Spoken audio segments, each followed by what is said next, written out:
Congresswoman Alexandria Ocasio-Cortez drawing some sharp reaction with her latest comments on our economy as she responded to critics of her plan to increase the top marginal tax rate in this country to 70%.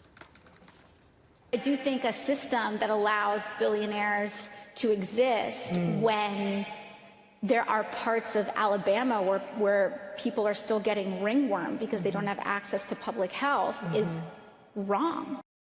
Maria Bartiromo joins us from the World Economic Forum in Davos, Switzerland. Maria, looks beautiful out there. And I know that this is a gathering of some of the richest people in the world right there in Davos. How do comments like that go over?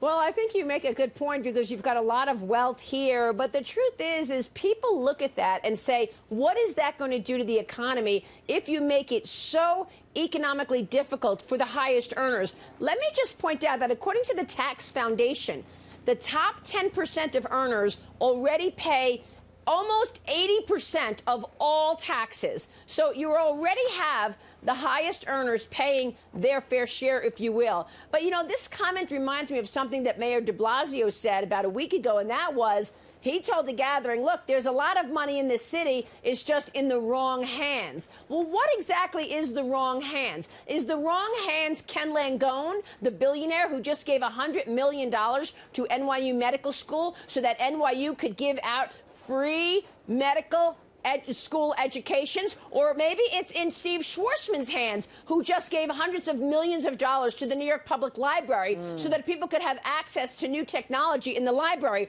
Or maybe it's someone like David Koch or someone who has given so much to medical schools, Hank Greenberg having given hundreds of millions of dollars to New York Presbyterian. So you have to wonder what those billionaires would do with their money if the first thing they have to do is give 70% of it to the government. And let's talk about productivity for a second, a whole nother conversation. Are you going to really work incredibly hard with the belief that you could earn great success and you could get better and more wealth? And are you going to work really hard if you know that at a point you'll have to give it all to the government? I don't think so. Well, so those comments, to me, seem quite naive. She said that when asked whether a world that allows for billionaires is a moral outcome, she responded, no, it's not. She did take exception with some billionaires, like Bill Gates, for example, or Warren Buffett.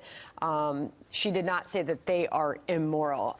Likely that might come up a couple times out there at the Economic Forum. We'll see. But meanwhile, what's the discussion? What's the tone out there? Obviously, the global economy is a huge conversation. China and a trade deal getting done. What are they talking about? Yeah, for sure. Those are the two big subjects right now, along with technology and robotics. On the global economy, most people are acknowledging that we are looking at a global slowdown.